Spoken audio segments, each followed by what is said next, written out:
История этой больницы берет начало в 1907 году, когда в борьбе с инфекцией трахомы в селениях Чувашского края открывали медицинские пункты. С приходом советской власти в селениях, где имеется базар, начали открывать больницы. Так, в 1939 году на месте территории современной школы в Кошке Куликеево возвели пятистенное здание больницы. В 1953 году, когда колхоза имени Ворошилова и КИМ объединились, здание правления колхоза КИМ было передано больнице. В больнице имелись амбулатория, стационар, родильное отделение и квартира для медперсонала. В отдельно стоящих зданиях находились кухня-столовая, баня и сарай для хранения дров. В 1970 году с открытием нового двухэтажного здания больницы в центральной усадьбе большого колхоза «Победа» в селе Янтиково, Кошки-Куликеевская больница в полном составе переехала туда и начала называться Янтиковской участковой больницей. Больницу построил колхоз «Победа» на собственные средства.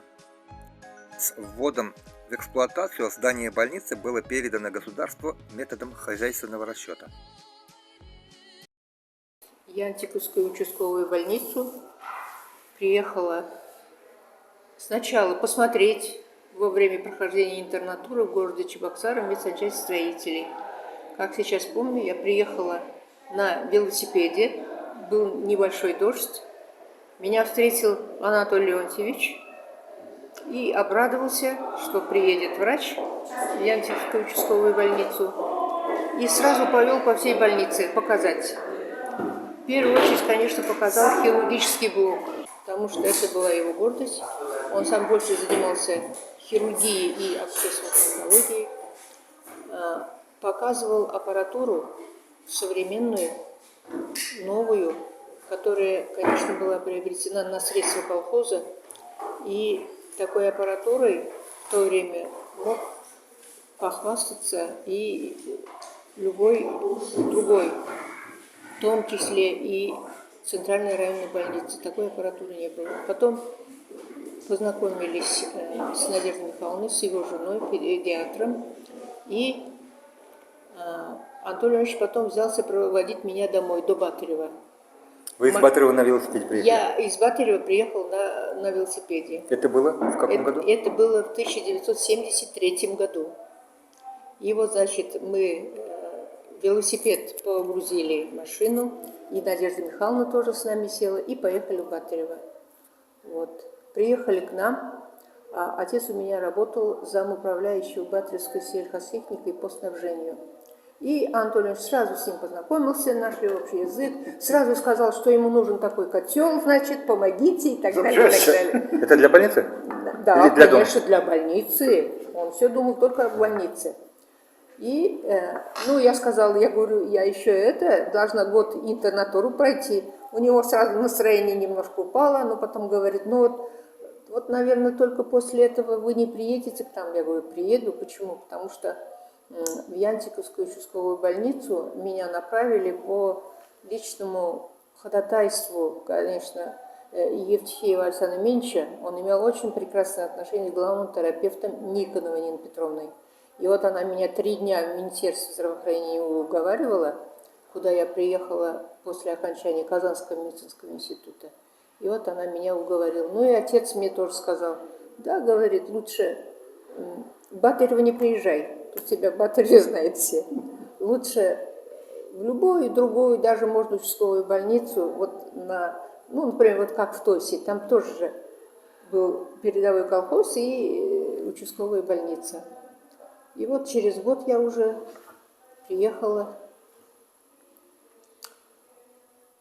в Янтиковскую участковую больницу уже со всеми вещами и так далее. Как положено, 1 августа я должна была начать работу. И меня встретила Надежда Михайловна. И, значит, как раз ваша мама меня проводила. Она вспомнила об этом. Помнила, да? Ваша мама меня проводила к тете Маше Васильевой, потому что Анатолий Ильич с ней договорился был, чтобы я в первое время я жила там у нее. Вот. А потом уже вот началась работа. Я стала работать терапевтом. Надежда Михайловна была педиатром, Анатолий Иванович принимал больных хирургических, занимался родильным отделением. Народу было много, потому что население, которое обслуживало в то время Янтиковскую участковую больницу, это было, я вот помню, 9 тысяч человек. Это колхоз Победа? Это колхоз Победа в полном составе, со всеми 10 населенными пунктами. Но кроме этого, конечно, как узнали, что тут врачи появились, приходили и больные пациенты с территории колхоза Победы, это Шамалаков, это Яманчурина. Из Лаштаебы приезжали даже, хотя, может, им не совсем там удобно было, и даже приезжали из села Тойси Батырского района. Вот. Больных было много. Стационар у нас был на 50 коек, но всегда он был заполнен, и всегда больных было много. Надежда Михайловна, педиатр, конечно, была прекрасным, очень грамотным педиатром. Она знала, как, когда проводить профосмотр, медосмотр детей. И она занималась профилактической работой очень много. И я думаю, что это оказало потом уже свое действие, свои результаты, это дало уже на том поколении, которое вот выросло при Надежде Михайловне. А Анатолий Иванович, конечно, он был хозяйственник от мозга до костей, мог достать все, что угодно, делать все, что угодно. Вот. И мы, принимая в поликлинике, уже тогда вот пошло такое веяние профилактики, диспансеризации, и мы эту работу начали, хотя, наверное, еще тогда мало в какой больнице это проводилось. Мы вот принимали больных, вот я принимала больных, потом принимала в стационар, делала обходы, потом, значит, если были вызовы, конечно, нужно было сходить на вызов, и самое главное, под вечер время оставалось на диспансеризацию. Мы приглашали к нам и вот активно смотрели, якобы уже здоровых. Они ни на что не жаловались, но мы их приглашали, мы их осматривали. Поэтому, я думаю, вот такая работа, она позволила нам как-то быть, что ли, на виду Министерства здравоохранения. И было, значит, главный терапевт Никонова Нина Петровна часто приезжала с главными специалистами Министерства здравоохранения. И было принято решение провести на базе Янтиковской участковой больницы республиканский семинар для главных врачей участковых больниц. Мы, конечно, к этому семинару готовились, это было непросто. Комиссии Минздрава нас проверяли несколько раз, чтобы мы не ударили лицом в грязь.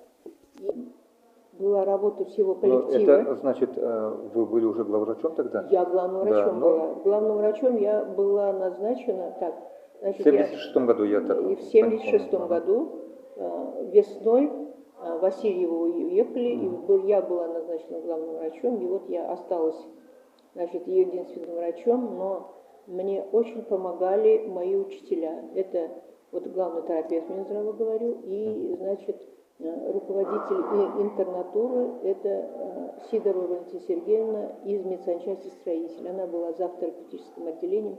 Они ежемесячно мне присылали врачей-стажеров, врачей-интернов. Это в течение, наверное, 2 лет. И за это время у нас перебывало очень много молодых специалистов, которые вот даже сейчас меня встречают, со мной здороваются, я их уже не узнаю. Они тогда настолько были молодые. Затем, после их отъезда, у нас тоже появлялись хорошие врачи. Среди них вот нужно назвать Алексею Фаину Петровну, тоже закончившая Московский медицинский институт. Да, второй медицинский институт имени Сеченова.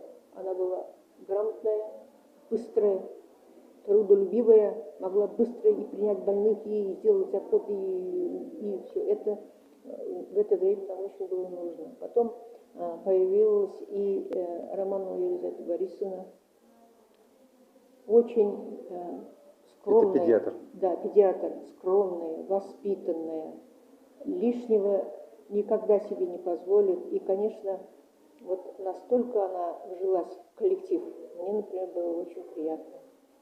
Но потом появлялись еще врачи уже после моего отъезда. Вот я работала с ними. Ну, что я хочу сказать? То, что вот коллектив больницы сформировался именно специалистами одного возраста, там между нами разница была маленькая. Что медсестры все приходили после училища, врачи только что все закончившие. Это нам дало возможность найти взаимопонимание. У нас мы никогда между собой не ссорились, коллектив был дружным очень, и мы не только старались лечить больных. Ни один больной у нас в поликлинике не оставался, чтобы мы не приняли его и отправили. Как у вас сейчас часто бывает, да, у меня время вышло, ушло. И вот уже потом я работаю здесь в местной части строителей, я всегда говорила своим врачам, никогда не позволяйте себе оставлять хоть одного больного за дверью, потому что это уже завтра вся деревня будет знать, что вот вы такого больного не приняли, оставили. Отовсюду к нам шли больные, и мы старались все-таки внедрять передовые методы диагностики. Ну, рентгенский аппарат у нас был. Тарасов Николай Федорович владел полностью этой техникой и работал на этом аппарате. Потом мы открыли эту лабораторию. Биохимическую лабораторию имеете в виду, да? Клиническую. Медицинскую сестру Суркову Валю обучили, и она стала у нас делать клинические анализы крови и определять сахар. Это в то время это было неплохо. Это вы самодостаточными стали? Да. Потом, значит, решили мы заняться и проблемой сердца. Стали проводить электрокардиографию, приобрели аппарат и обучили у нас Николаева Галя. Из Избахтина. Из Избахтина. И проводила вот, значит, электрокардиографию. И, конечно, каждый из специалистов был на своем месте. Сапожникова Альбина, допустим, прекрасно знала всех детей. И несмотря на то, что вот, иногда, вот было время, когда педиатра не было, она сама на уровне врача проводила и патронаж, и осмотр всех детей, а тогда очень большое внимание, ну, оно и сейчас, и всегда было детям до 1 года. Вот она все это делала сама. Галошева Минадора Васильевна, она, конечно, очень общительная и коммуникабельная. Она знала все население и могла знать, кого сегодня позвать вот на диспансеризацию, кто заболел, а кто просто так пришел. Это тоже очень помогало в работе. И вот на семинаре удивились той методике диспансеризации, которую мы им показали. Все наши диспансерные больные были разложены по группам, и главный врач Тосинской участковой больницы Никитина, всем известна, ее по всей республике знали, она удивилась и даже сказала, что-то, говорит, даже мне и не верится, что у вас так. Вот.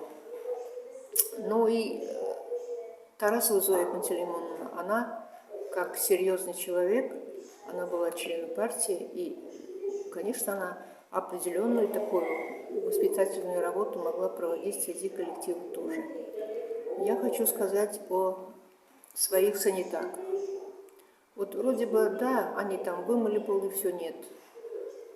Я могу точно сказать, что санитарки наши действительно можно было назвать младшим медицинским персоналом, младшей медицинской сестрой.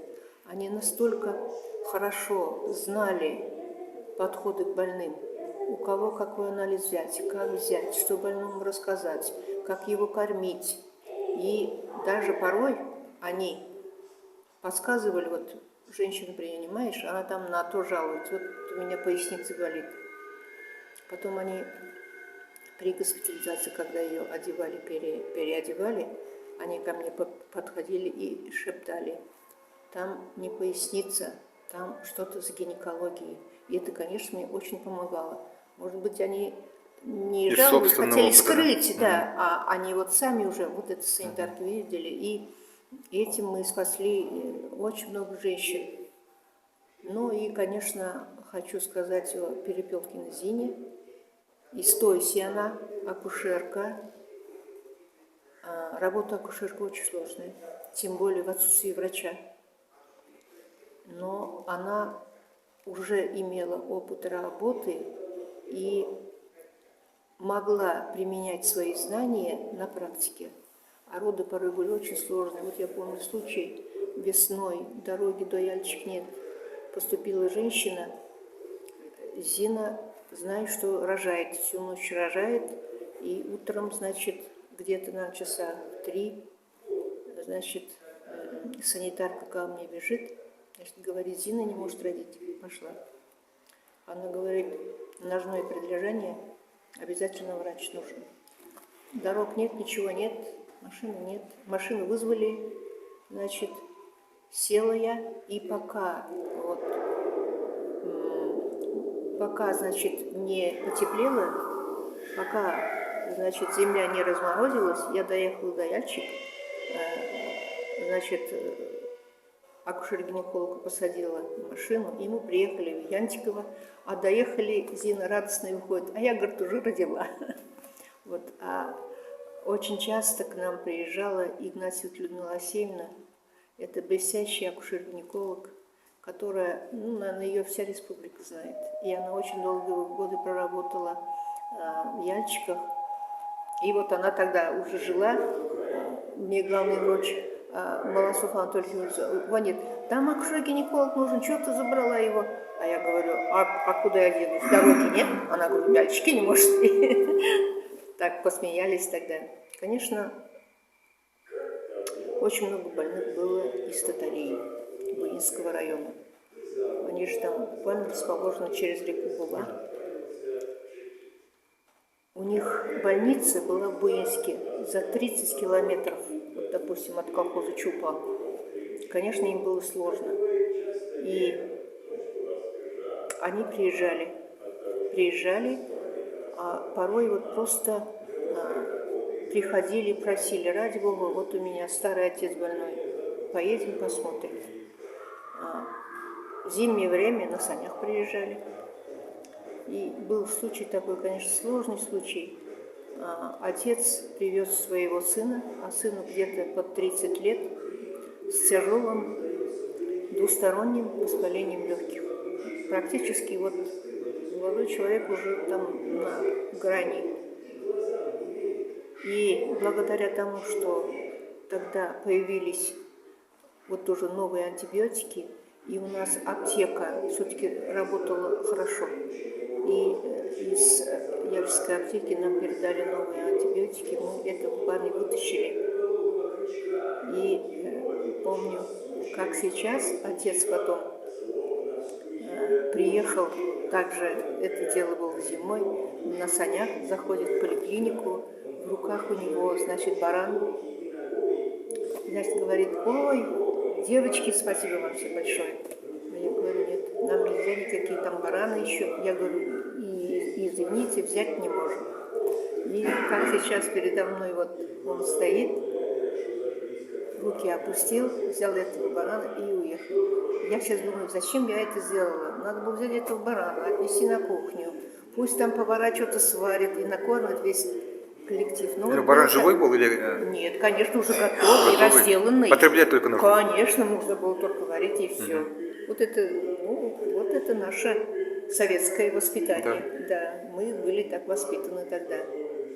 Конечно, вот, больные были очень разные, тяжелые были больные. Помню, больного отправили, сделали анализ крови, там лейкоз. Это же, считайте, рак крови.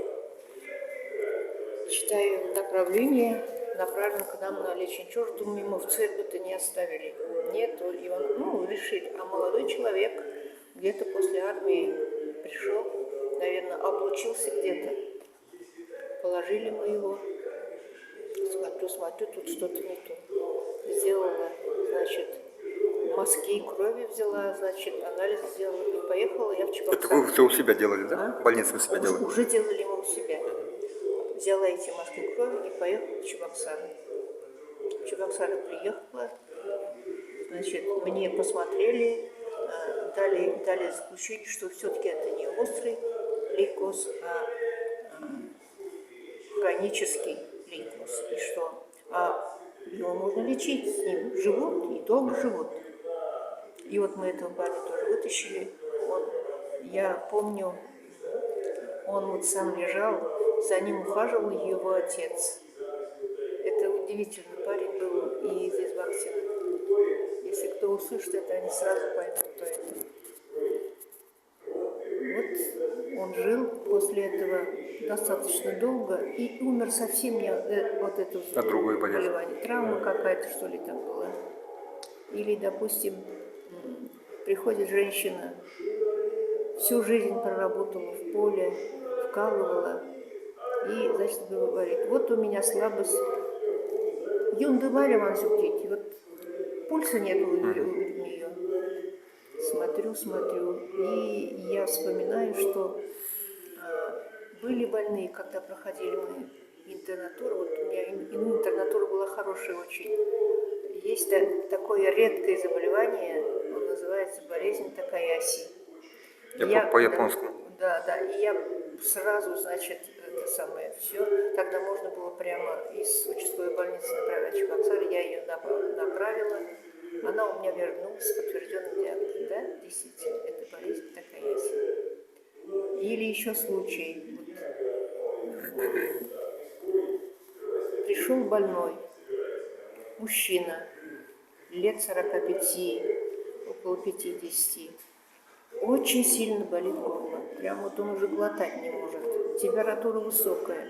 Смотрю, у него прямо некротическая ангина. А во время интернатуры мне мой руководитель показывала больных и, значит, говорила, смотрите, если некротическая ангина, это пахнет всегда заболеванием крови, это лейкоз. Я даже не успела сделать анализ крови. Написала, молодая была, наверное, смелая, написала диагноз лейкоз и отправила в Центральную районную больницу.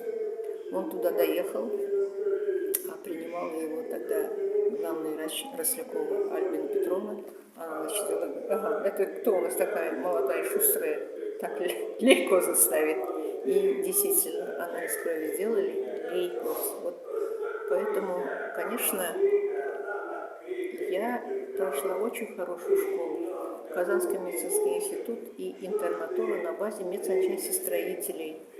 Это тоже передовое медицинское учреждение. И связи, значит, у нас остались. Они из медсанчасти ко мне приезжали и помогали. И даже приезжал, там работал профессор Бирк Аронович. Вот он приезжал, когда у нас была очень тяжелая девушка, она умирала у нас в больнице. Тогда кто только там не приезжал, всех специалистов вызвали, но не смогли мы ее вытащить. И вот поэтому, может быть, меня пригласили на работу в медсанчасть строителей. Сначала вот к моему учителю Сидоровой Валентине Сергеевне в отделение. А когда я приехала, получилось так, что замглавврача уходил на повышение, я стала замглавврача. А через год буквально была назначена на должность главного врача. И вот с 1988 года я работала главным врачом медсанчасти строителей по 2000, в общем, 25 лет, 6 месяцев и 18 дней, когда я это говорю. Елена Андреевна, трудно ли быть врачом? Хорошим врачом быть очень трудно. Даже не потому, что там не хватает знаний, что сейчас знания дают хорошие. Надо в душе иметь призвание быть врачом. Уметь принимать больного таким, какой он есть. Не сердиться на него, не злиться на него, а стараться его понять и, самое главное, стараться помочь ему и сделать все, что от тебя зависит. Вот тогда, наверное, в профессии можно это найти место. Мне почему-то кажется, что врачи это все-таки группа риска. Я ошибаюсь? Или... Группа риска, да. Врачи – это группа Да, риска. особенно в последнее время, Особенно наверное, да? в последнее время, потому что народ нахватался каких-то побочных медицинских знаний через интернет, через телевидение, и, приходя на прием к врачу, качают свои права. Вот. И порой диктуют, какие лекарства им выписать, и иногда порой их переубедить, спокойно с ним переговорить бывает очень сложно. Очень сложно. Мне кажется, что в основной массе они все врачи такие. Ну, а то, у кого нет призвания, они и не задерживаются. Они ошиблись в профессии, да, наверное. они ошиблись в профессии. Вот успех коллектива в данном случае Янтиковской участковой больницы, в чем она заключается? Успех коллектива – это прежде всего это в коллективе, во взаимопонимании, в старании помочь. Ну, главный тон, наверное, задает все-таки главный врач. Главный врач, да. Вот когда я уже работала в городе, то у меня был завгосздрав отделом Николай Иван Николаевич. Вот когда он нас собирал, он всегда говорил: какой главный врач, такова и больница. В этом, наверное, доля истины есть. Поэтому, конечно, и сейчас это очень важно, быть хорошим главным врачом. Это очень важно. Поэтому мне с этой стороны повезло очень. В городе, значит, получилось так, что я общалась с замечательными организаторами здравоохранения. Это у нас в городе Лавузов был, жаль, что его сейчас нет в живых. И именно вот это наше взаимопонимание между главными врачами дало толчок к тому, что мы, именно главные врачи, создали впервые медицинскую ассоциацию и зарегистрировали ее. Это было в 1995 году. Ну вот, а главные врачи там, ну, в основном были мужчины, все инициаторы, они, конечно, разом все проголосовали, чтобы председателем этой ассоциации стала я. И я 19 лет до выхода на пенсию возглавляла эту медицинскую ассоциацию. Это было очень важно, потому что в то время уже становилось медицинское страхование, и там нужно было защищать лечебные учреждения, нужно было защищать врачей, нужно было защищать вообще саму отрасль. Поэтому вот мне повезло, что я проработала вот с такими организаторами здравоохранения. Вот у меня заключительный вопрос. Ага. К сожалению, у меня время поджимает. Конечно. Ага. Ну, вы тоже из Нижних Чувашей, Батырский район, Яльчикский, это рядом. Ну вот в Чебоксарах вы долгое время живете. Яльчикские, особенно колхоза Победа, 10 деревень, жители, какие они по духу, по менталитету, ну вообще? Конечно, когда я работала главным врачом, больных, пациентов и даже медработников из Яльчикского района, ну и из Батырского тоже, у нас в медсанчасти было много. Один раз, значит, замминистра Макарова пришла посмотреть нашу больницу, контингент больных, значит, говорит: да что это тут у тебя? Одни яльчикские, да батырские. А я говорю: а вы что хотите, Надежда Васильевна? Я говорю: 12 лет проработала в Яльчикском районе. Вы знаете, мне кажется, что вот яльчикский народ, батырский народ, они более, что ли, доверчивые к медицине, вот с моей стороны. Или, может быть, их вот так воспитаны они, но они врачам-то доверяют больше, чем, вот, допустим, другое население. И они, вот, знаете, как-то более, что ли, уважительно относятся к здравоохранению. И это, наверное, поэтому вот из южных народов ведь выходцев врачей очень много. Очень приятно, что наконец-то в Янтикове открылась новая врачебная амбулатория, которая соответствует всем современным требованиям.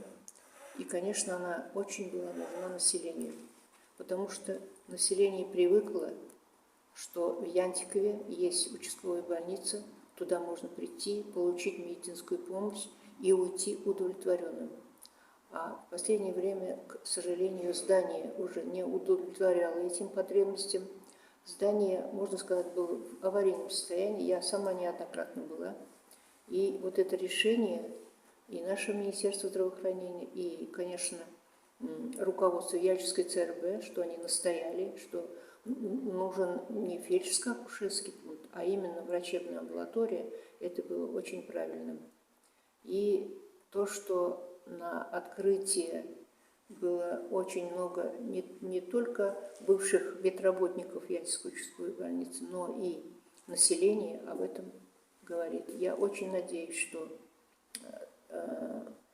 врачебная амбулатория станет таким же очагом здравоохранения на Яльчевской земле, и что там будет оказываться доступная первичная медико-санитарная помощь, и больные будут уходить оттуда с удовлетворением и благодарностью к этим врачам.